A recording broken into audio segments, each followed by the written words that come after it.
the leadership of the ASK, allow me to associate myself with the protocol already established. Your Excellency, welcome to Nairobi International Trade Fair. Indeed, we are honored that you found time to come to this trade fair, which is the inaugural one after the COVID-19 break. We have not had this for 2 years.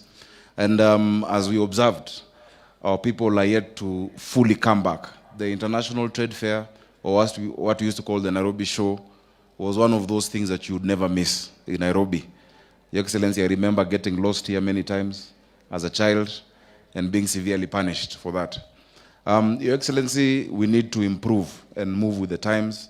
As you see, this is a great facility that we have that is an asset and should not only be used once a week in the year, but should have activities throughout. And for that reason, I want to congratulate the leadership of the ASK for having been able to launch the Expo Center, which you have opened. We want to see year-long activities, open it up for us. Your Excellency, I've played rugby in this field. I think they stopped leaving it out for our sports teams. Let us have more activity in this showground so that we can move with the times. People have moved with technology. There are more ways of attracting business. Let's talk about agriculture in an urban scope. I'm very glad that you have been able to see, Your Excellency, contrary to what many people think, that Nairobi City County has agriculture.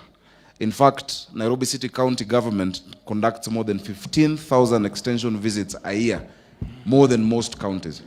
Your Excellency, the Deputy President, if you go to Kasarani constituency in Ruai, you will find agriculture going on. If you go to Roysambu constituency, if you go to Dagoretti South, Waithaka, Udhiru, Mutuini, we have a lot of agriculture. But when it comes to allocating resources from the national government that supports counties, Nairobi is always left behind. I had mentioned to you, and I want to thank you for the interventions that you're making to the drought-stricken counties. But when you're making those interventions to the drought-stricken counties because of the issue of famine, I would humbly ask that you remember Nairobi County, because we are at the end of the food chain. Your Excellency, when there is no food across the country, there is no food in Nairobi. And urban poverty bites harder sometimes than rural poverty. When somebody does not have food in Nairobi or money, they will not eat, they will not have a place to sleep. In the rural area, sometimes your neighbor will give you gorogoro ya mahindi. Back in Western, even the fence inakuwa ni mboga. But in Nairobi, it is very difficult. So we'd like to ask you that you think of interventions that can also support our people in our informal areas. You have seen the kind of agriculture we're doing. You have seen urban farming, using hydroponics, where we're going vertical.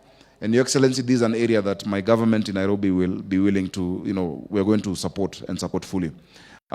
Speak to that. You have seen the Nairobi water and earthy water work stand. We have a shortfall of around 300 million liters of water a day. If you support the work that they're doing, we should be able to get another 140 million liters of water by the end of next year, because of many places in our county have not been able to access that.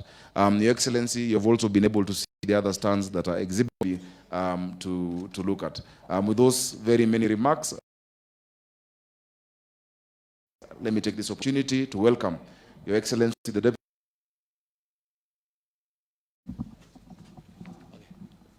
Here to represent President William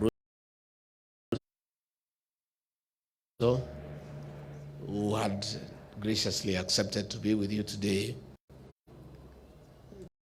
but because of exigencies of duty, he was unable to come. Asked me to come and represent him. You are aware that we are facing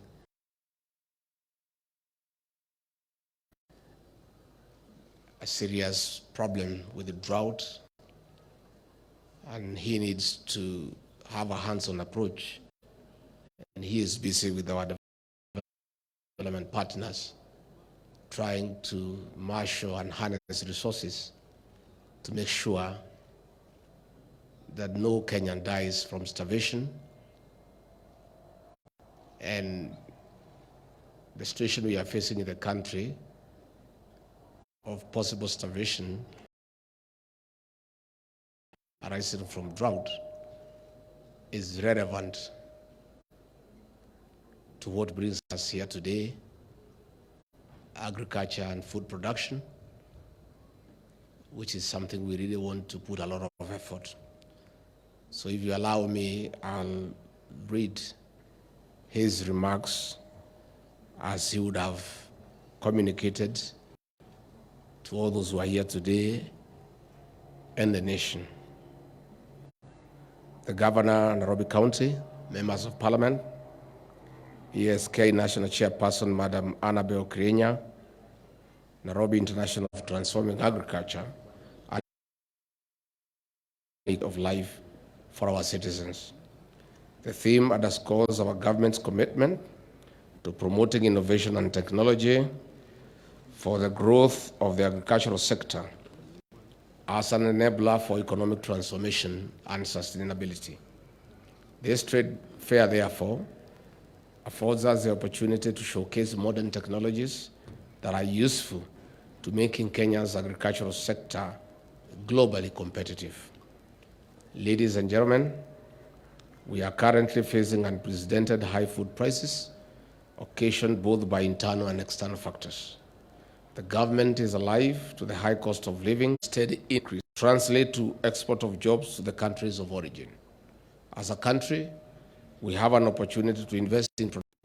With our annual production for major food crops, notably maize, beans, wheat, and rice, falling way short of our national demand and consumption, pointing to reliance on food imports. Agriculture is the engine that drives Kenya's economic and industrial development, particularly in food production, income generation, and provision of raw materials for manufacturing. The government is committed to achieving sustainable economy.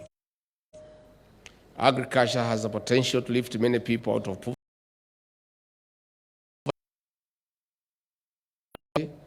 that continues to afflict the majority of the rural population and place millions more family on the path to greater wealth. On the consumption side, reduced food prices can result in substantial saving for majority of Kenyan households.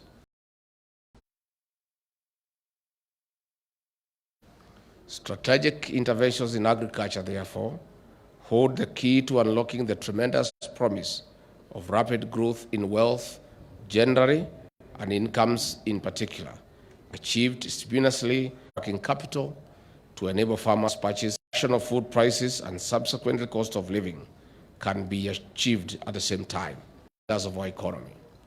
2/3 of Kenyans derive their income from agriculture. Increasing income to farmers translates to many of our people having more income, which they can spend and spur even more economic growth. Will therefore undoubtedly spur growth of the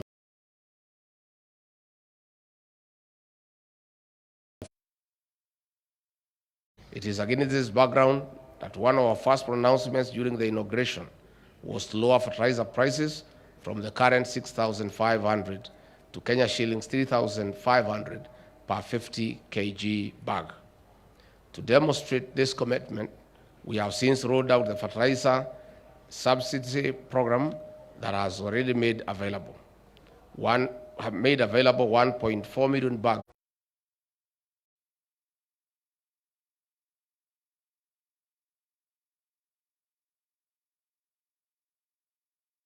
to food production systems in the country, as evidenced by frequent floods and drought.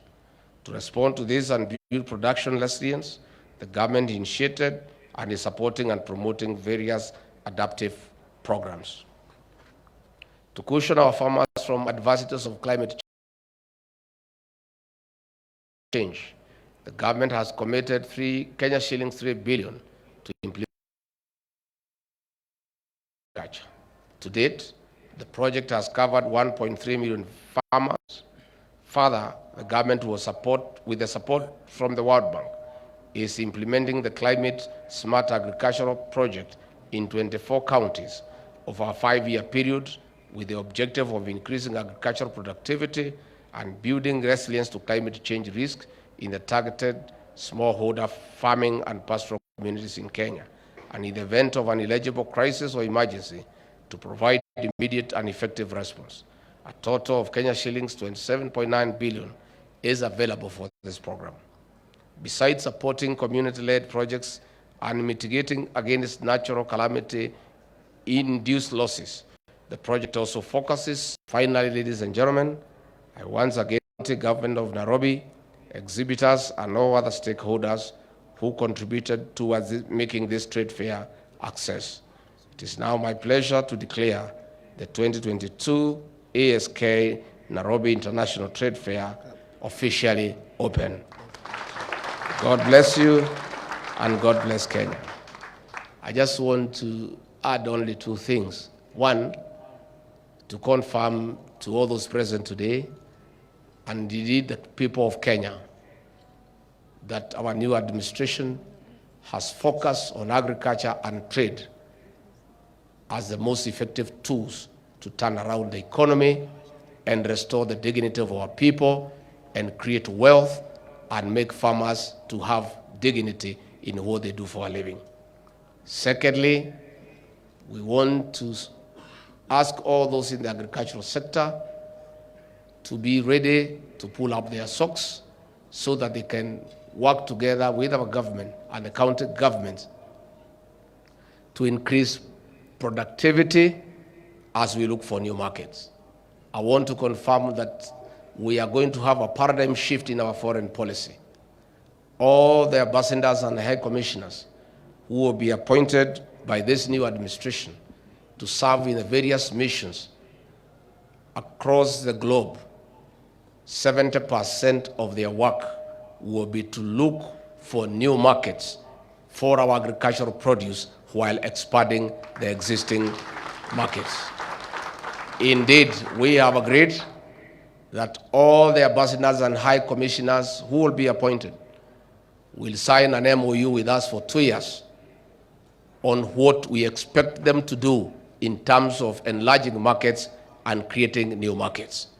Those who are unable to deliver will be recalled back home to come and start farming with the other farmers here. I also want to confirm to our farmers in the tea subsector that the government will not allow anybody to destabilize the reforms and the stability that is going on in the tea subsector. The attempt by former directors to forcibly take over factories and the KTDA headquarters is the height of impunity, and the government will not allow impunity. We must allow the directors who are in office to continue executing their mandate and continue instituting reforms in the tea subsector and looking for market to make sure that our tea farmers get value for money. Finally, because the gentlemen of the press are here, you have had a habit over the campaign period to always twist what we say in public to suit your own needs for whatever purpose. If we want to tell the press the campaign is over, report us objectively. When I was in Baringo, I did announce to the people of Kenya that we have a serious program on afforestation. There is a lot of land within the forest reserve that has been earmarked for tree planting, and we are going to mobilize farmers in this old spirit to assist us to plant new trees in those areas that have no trees and take care of them as they farm until the trees are of age, and then the forest can continue growing. So when you twist it, that we have said we are going to bring the farmers to come and farm in the forest, that is in bad taste. What we are doing is afforestation to add our forest cover. So all those areas, virgin land within the forest reserve, there will be a very, very serious program of afforestation, and will mobilize farmers near the gazetted reserves to partner with us to start a very serious program of afforestation to be able to enhance our water catchment areas and to be able to deal with the effects of climate change. So I hope you'll be able now to put that one clearly. But if you want to twist it, you can still go ahead. There's no problem. I want to say that we are very happy to be here. And I want to, in a very special way, to thank the police band for the very good entertainment. You know, we have just come from a rigorous campaign. We have never had time to enjoy. So for the few minutes we were listening to Lingala music and all that, we are very excited. And you know, even after the serious campaign, we have come and found an economy that is limping. And we have a lot of work to do. One time we get an opportunity to while away and enjoy our rich music, we are also very grateful. So with those very many remarks, I want to say asanteni sana na Mungu